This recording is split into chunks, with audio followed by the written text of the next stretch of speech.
tenir debout jusqu'à la fin. Maintenant, le Seigneur t'a donné une épée. Qu'est-ce que tu fais avec? Tu peux prier longtemps, longtemps devant des ennemis et dire, Seigneur, abat cette armée, abat ces soldats, abat ces guerriers, Seigneur, ils viennent contre moi. Mais si je me retrouve devant le camp de l'ennemi et que là, il y a un soldat qui arrive devant moi, eh bien, je peux prier autant que je voudrais. Peut-être, oui, il est possible que la terre s'ouvre pour engloutir mon ennemi. Il est possible que la foudre tombe sur lui. C'est vrai, c'est possible. Il est possible que le cœur de mon ennemi s'arrête tout à coup. C'est possible. Mais souvent, ce sera à moi de prendre mon épée et de pulvériser l'ennemi, comme David. Je pulvérise mes ennemis et ils ne se relèvent pas. Avec Dieu, je franchis une muraille. Toi aussi, tu vas franchir une muraille. Toi aussi, l'Esprit de Dieu, le Seigneur, va t'apprendre. Et c'est ce qu'il veut faire à travers cette émission. Il veut t'encourager à ce que tu puisses apprendre à prendre autorité. C'est bien, tu dois prier. C'est bien, tu dois louer Dieu. C'est bien, tu dois glorifier son nom. Parce que parfois, c'est vrai, l'arme que tu as, c'est la louange. Tu vas louer le Seigneur devant tes ennemis et tes ennemis sont dispersés.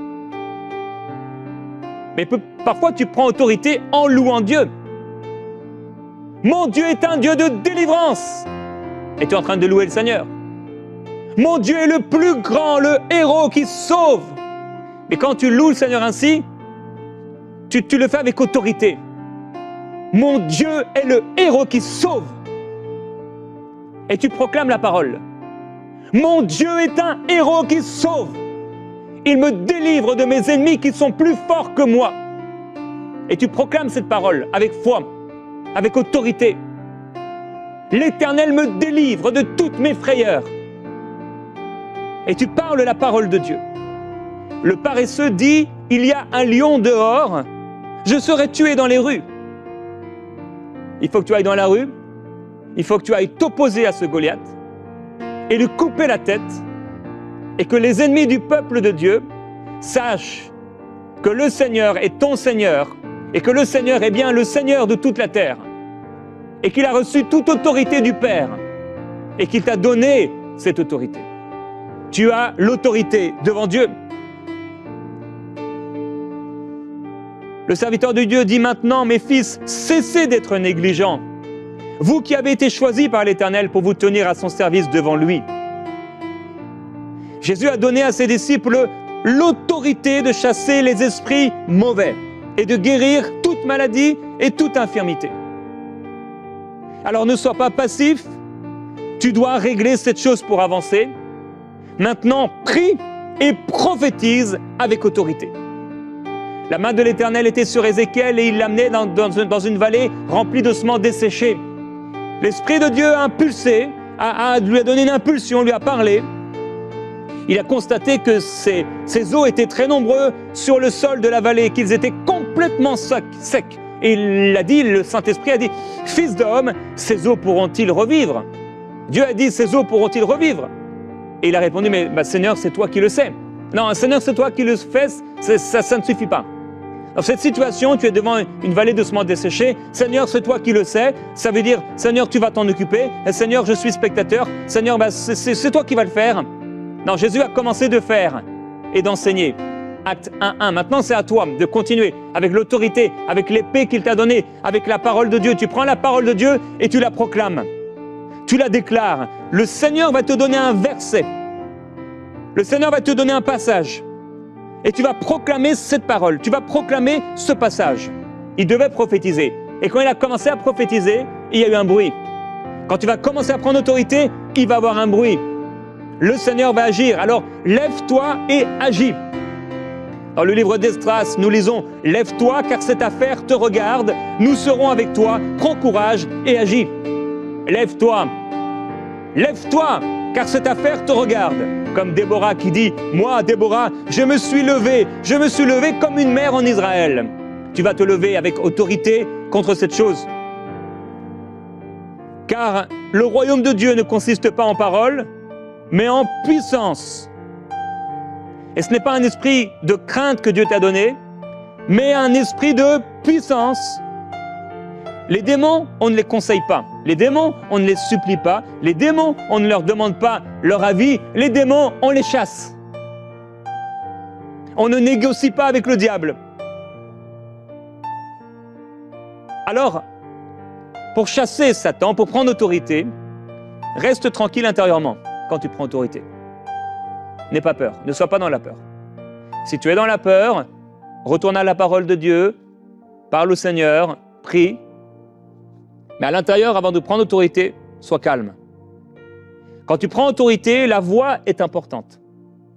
Parce qu'elle va montrer ton assurance. Ça peut influencer les esprits, les oppressions qui viennent contre toi.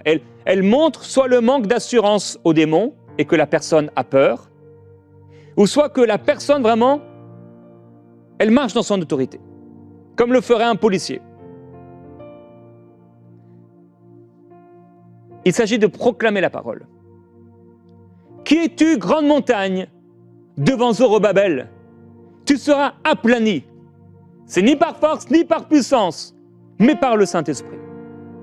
Tu peux commander à tout esprit associé à ces cauchemars, à ces oppressions, de se retirer de ta vie. Prends autorité. Ne laisse plus ces choses se faire sans rien dire, comme si tu n'avais pas reçu l'autorité. La parole de Dieu, c'est ton arme. Tu peux ouvrir la parole et trouver dans cette parole des promesses à ton égard. Il envoie sa promesse sur la terre. Sa parole court avec rapidité. Il envoie sa parole et les fait fondre. Il fait souffler son vent et les eaux coulent. Le Seigneur envoie sa parole et fait fondre mes ennemis. Tu peux ouvrir la parole et trouver dans cette parole l'inspiration du Saint-Esprit. Cherche dans la parole de Dieu. Cherche une parole d'autorité. Cherche dans la parole une parole que tu vas pouvoir utiliser pour prendre autorité contre les œuvres des ténèbres. Là où tu te trouves, commence à prendre autorité. Père, nous te glorifions, nous te remercions. Aujourd'hui, tu veux nous encourager à nous tenir dans notre position d'autorité. Tu réponds à la prière fervente du juste. Et Seigneur, nous ne voulons pas aller à la guerre comme avec folie, de manière insensée.